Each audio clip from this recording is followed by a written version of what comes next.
उसको क्या कहते हैं, डिविडेंड कहते हैं, और जो बाहर होती है उसको कहते हैं डिवाइड। तो मतलब दिस इज ट्रू स्टेटमेंट। ठीक है student. See, if we divide 3696 by 12 the quotient is 308 मतलब वो कह रहा है अगर हम 3696 को 12 पर डिवाइड करें तो आपके पास क्वोशंट जो बचता है, जो उसका आंसर होता है वो 308 रहता है। अब हम क्वोशंट हमने पढ़ा किसको कहते हैं, मतलब वो ये कह रहा है ये जो वैल्यू हमारे पास आती है आएगी तो वो 308 आएगी। ये हम सॉल्व कर कर प्रूव करते हैं हमारे पास क्या वैल्यू आती है। जी स्टूडेंट, हम करके देखते हैं। ये आपके पास वैल्यू है, ठीक है। अब आपके पास डिवाइजर में कितने डिजिट है, 2 है, तो आपने एटलीस्ट डिविडेंड के 2 डिजिट से स्टार्ट करना है। 12 को मल्टीपल करता हूँ मैं डिवाइड ऐसे डिजिट से कि वो नियर अबाउट आ जाए इसके, ठीक है। आप हम करते हैं 12 को 1 से मल्टीपल किया आपके पास 12 आ गया। अब 12 को 2 से मल्टीपल किया आपके पास 24 आ गया, ठीक है। अगर हम 12 को 3 से मल्टीपल करेंगे 36 आ गया। अगर हम 12 को 4 से मल्टीपल करेंगे तो 48 आ गया। तो हमें तो क्या चाहिए था 36, मतलब अब हम 12 को 3 से मल्टीपल करेंगे तो 36 आएगा। अगर हम 4 से करेंगे 48 आता है, तो वो 48 तो अबव हो जाएगी। मतलब हम 12 को 3 से मल्टीपल करेंगे तो आपके पास 36 आएगा। 12 को 3 से मल्टीपल किया तो आपके पास क्या आया 36, तो माइनस किया तो आपके पास इधर 0 बचा है, तो ठीक है। अब आपने क्या करना है 9 को नीचे लेकर, ठीक है। आपने देखा है ये आपके पास 12 है, ये 9 है, तो ये बिलो है 9, 12 लार्ज है, बड़ा है, तो ये डिवाइड नहीं होगा। तो आप क्या करेंगे दूसरी वैल्यू को 6 को भी नीचे लेकर आएंगे। लेकिन जब हम 6 को लेकर नीचे लेकर आएंगे तो हम ऊपर 0 लगाएंगे। जब 2 वैल्यूज़ इकट्ठी 2 डिजिट इकट्ठे नीचे आते हैं तो आप ऊपर 0 लगाते हैं, ठीक है। तो अब हम देखते हैं 12 का टेबल कहाँ तक पढ़ें, कहाँ तक के आपके पास पूरा कंप्लीट आपके पास डिवाइड हो जाए, मल्टीपल हो जाए, आज के नियर अबाउट आ जाए 96 के। अब हम देखते हैं 12 का टेबल। 12 को अगर हम 1 से मल्टीपल करते हैं तो वो 12 आता है। 12 को 2 से मल्टीपल करते हैं तो 24 आता है। 12 को 3 से मल्टीपल करते हैं तो 36 आता है। 12 को 4 से मल्टीपल करते हैं तो 48 आता है। 12 को 5 से मल्टीपल करते हैं तो 60 आता है। 12 को 6 से मल्टीपल करते हैं तो 72 आता है। 12 को 7 से मल्टीपल करते हैं तो 84 आता है। 12 को 8 से मल्टीपल करते हैं तो 96 आता है। 12 को 9 से मल्टीपल करते हैं 108 आता है। तो आपको क्या चाहिए था 96, मतलब अब आप अगर 12 को 8 से मल्टीपल करें तो आपके पास 96 आएगा। 12 को 8 से मल्टीपल किया तो आपके पास 96 आ गया, ये -0।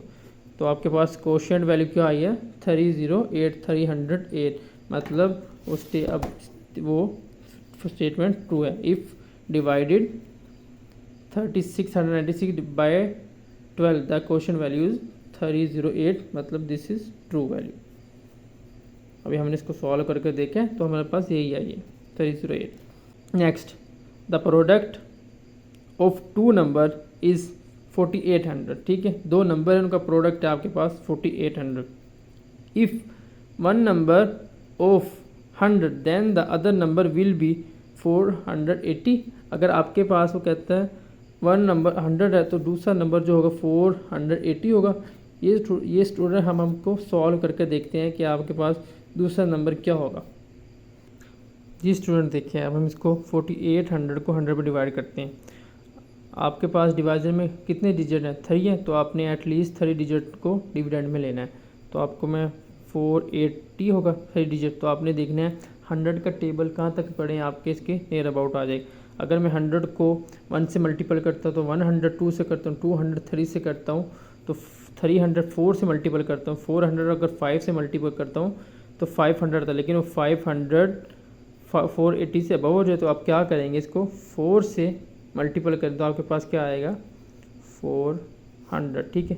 तो माइनस किया आपने 0 - 0 8 - 0 आपके पास 8 आ गया, ठीक है। अब आपने इस 0 को नीचे लिए, तो अब आपने 100 को किस से मल्टीपल करना है कि आपके पास 800 आ जाए। तो आपको अब 100 को आप अगर 8 से मल्टीपल करेंगे तो आपके पास क्या आएगा 800।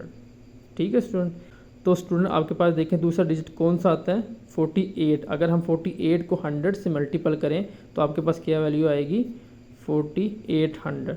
एक दूसरा मेथड स्टूडेंट हम वैसे करके देखते हैं। देखें 4800 को अगर मैं 100 पर डिवाइड करता हूँ तो आपने क्या करना है 20 इस 20 को इस 20 से काट दो, आपके पास क्या आंसर बचता है 48। तो हमारे पास इस मेथड से भी यही आंसर आता है, मतलब सेम आंसर आता है। ठीक है, आप ऐसे भी कर सकते हैं आप, या आप ऐसे भी कर सकते हैं जैसे आपको ईजी लगे। तो आपको क्या आंसर आएगा 48। तो हम उसने क्या कहा है the other number will be 480।